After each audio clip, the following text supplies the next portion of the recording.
Selamat datang kembali. Hari ini kita akan membongkar salah satu cerita yang mungkin paling sering Anda dengar untuk melegitimasi kepemimpinan Abu Bakar setelah Nabi wafat, yaitu kisah sholat terakhir. Dari luar, ceritanya kan terdengar simpel dan meyakinkan sekali. Tapi dari sumber-sumber yang Anda berikan, cerita ini ternyata jauh dari kata sederhana. Ada banyak versi yang saling tabrakan, penuh kejanggalan, dan misi kita hari ini adalah mencari tahu apa yang sebenarnya terjadi di balik narasi yang kelihatannya lurus-lurus saja ini.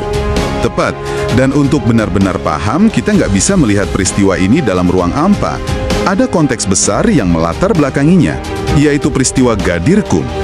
Menurut sumber yang kita telah, di Ghadir Qumlah, Nabi secara terbuka di hadapan puluhan ribu sahabat mengangkat tangan Ali bin Abi Thalib dan bersabda, "Barang siapa yang menganggapku maula, maka Ali juga maulanya." Nah, kata maula ini kan sering jadi pusat perdebatan ya. Sebagian mengartikannya sekedar teman yang dicintai, tapi sebagian lain meyakininya sebagai penunjukan pemimpin yang jelas. Dan disitulah letak ketegangannya. Bagi yang meyakini Ghadir Qum sebagai wasiat kepemimpinan, penunjukan Ali itu sudah final dan terang benderang. Menurut analisis dalam sumber kita, situasi inilah yang kemudian memicu kebutuhan akan adanya narasi tandingan, sebuah cerita alternatif yang bisa menguatkan posisi figur lain, dalam hal ini Abu Bakar.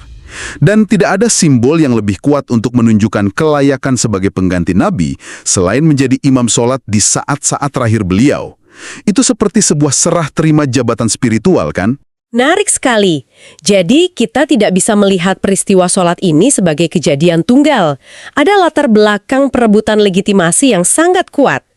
Kalau begitu, mari kita bedah sumber utamanya, riwayat dari Bukhari yang paling sering kita dengar. Disinilah keanehan pertama mulai muncul. Benar. Riwayat yang paling populer di Sahih Bukhari menceritakan bahwa Nabi, dalam keadaan sakit parah, meminta agar Abu Bakar maju menjadi imam sholat. Sebuah permintaan yang terdengar wajar. Tapi, yang tidak wajar adalah reaksi Aisyah, putri Abu Bakar sekaligus istri Nabi. Beliau menolak permintaan itu. Bukan cuma menolak biasa kan? Dikatakan beliau menolaknya sampai 3 kali. Apa alasannya? Alasan yang dikemukakan Aisyah terdengar sangat masuk akal dan penuh perhatian. Ia berkata bahwa ayahnya, Abu Bakar, adalah sosok yang hatinya sangat lembut.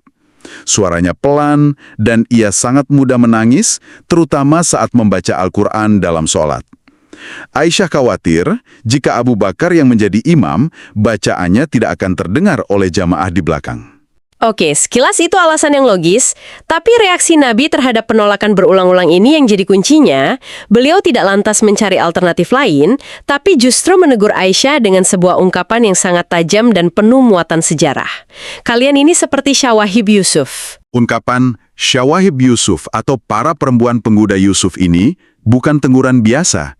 Ini adalah rujukan langsung ke kisah Nabi Yusuf dalam Al-Quran. Dalam kisah itu, para perempuan bangsawan Mesir menunjukkan satu hal di permukaan, yaitu kekaguman pada Yusuf, tapi menyembunyikan niat dan rencana lain di dalam hati mereka. Jadi, ketika Nabi menggunakan frasa ini, menurut analisis sumber kita, beliau seolah sedang berkata, alasan yang kau kemukakan di permukaan berbeda dengan keinginanmu yang sesungguhnya. Teguran ini mengisyaratkan adanya sebuah agenda tersembunyi di balik penolakan Aisyah. Ini bukan lagi sekedar soal volume suara Abu Bakar. Wah, ini langsung menambah lapisan misteri yang dalam. Jadi ada sesuatu yang tidak diungkapkan secara terang-terangan. Lalu apa yang terjadi setelah perdebatan itu? Sholatnya jadi dipimpin siapa? Nah, di sini bagian yang paling memutarbalikkan narasi. Setelah perdebatan itu, Nabi yang sedang sakit parah dan sulit bergerak justru memaksakan diri untuk datang ke masjid. Beliau sampai harus dipapa oleh 2 orang sahabat. Dan formasi sholat yang terjadi setelahnya benar-benar unik dan krusial untuk dipahami. Riwayat Bukhari menggambarkannya dengan sangat detail. Nabi datang lalu duduk di samping kiri Abu Bakar yang sudah bersiap di depan. Jadi mereka sholat berdampingan. Betul. Dan yang lebih penting lagi, riwayat itu menjelaskan Nabi yang memulai takbiratul ihram sebagai imam. Abu Bakar kemudian mengikuti gerakan Nabi dan para jamaah di belakang mengikuti gerakan Abu Bakar. Tunggu sebentar, kalau begitu imam yang sesungguhnya kan tetap Nabi. Tepat sekali. Jika kita hubungkan ini dengan gambaran yang lebih besar, implikasinya sangat jelas. Dengan formasi seperti itu, imam yang sesungguhnya, imam hakiki, adalah Nabi sendiri.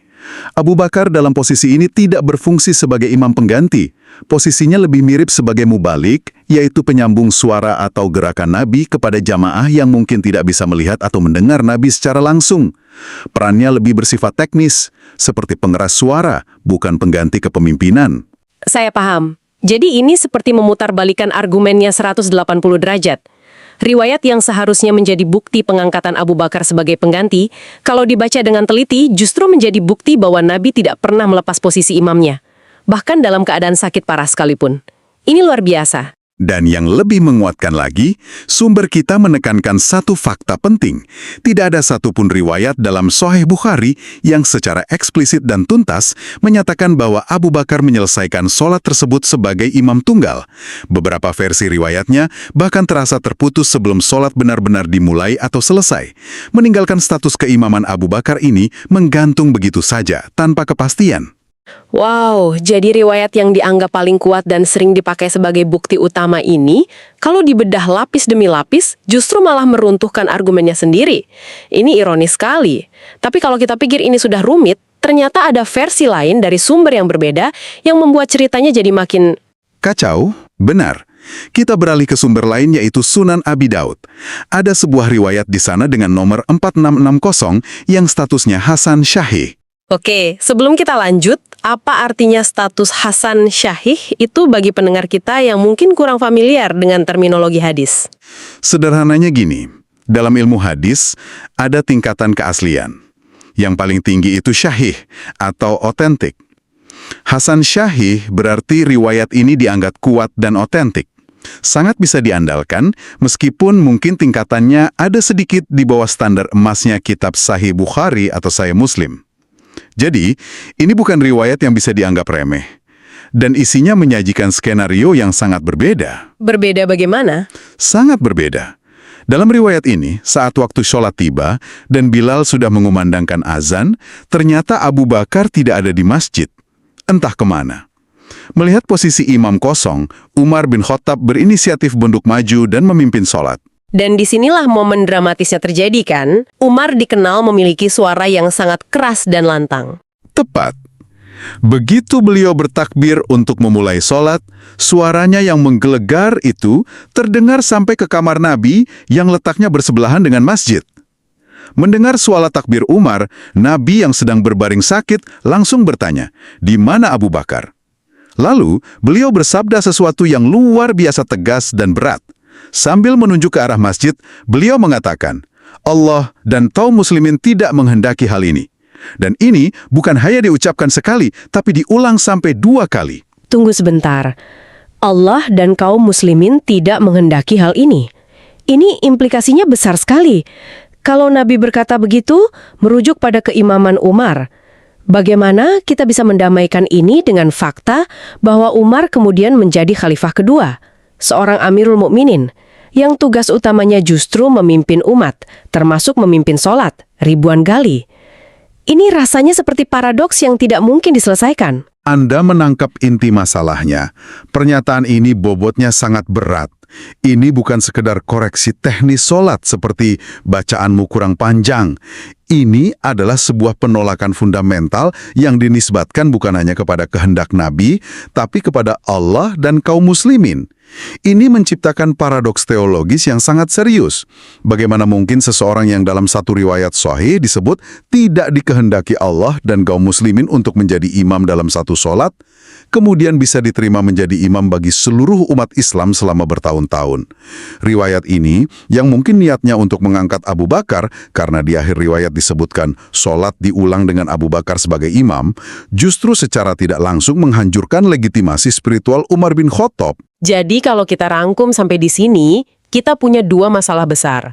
Pertama, dari riwayat Bukhari, tidak ada kepastian sama sekali bahwa Abu Bakar benar-benar ditunjuk dan secara tuntas menjalankan tugas sebagai imam pengganti. Narasinya justru ambigu, bahkan malah menunjukkan sebaliknya. Kedua, dari riwayat Abi Daud, kita punya masalah yang lebih pelik. Penolakan keras terhadap keimaman Umar yang punya implikasi serius terhadap kedudukannya di kemudian hari. Ini benar-benar seperti labirin. Setiap jalan yang kita ambil untuk mencari jawaban justru membuka 3 pintu masalah baru. Tepat. Dan kekacauan narasi inilah yang memaksa kita untuk melihat berbagai kemungkinan tafsir yang coba ditawarkan oleh para analis dalam sumber kita.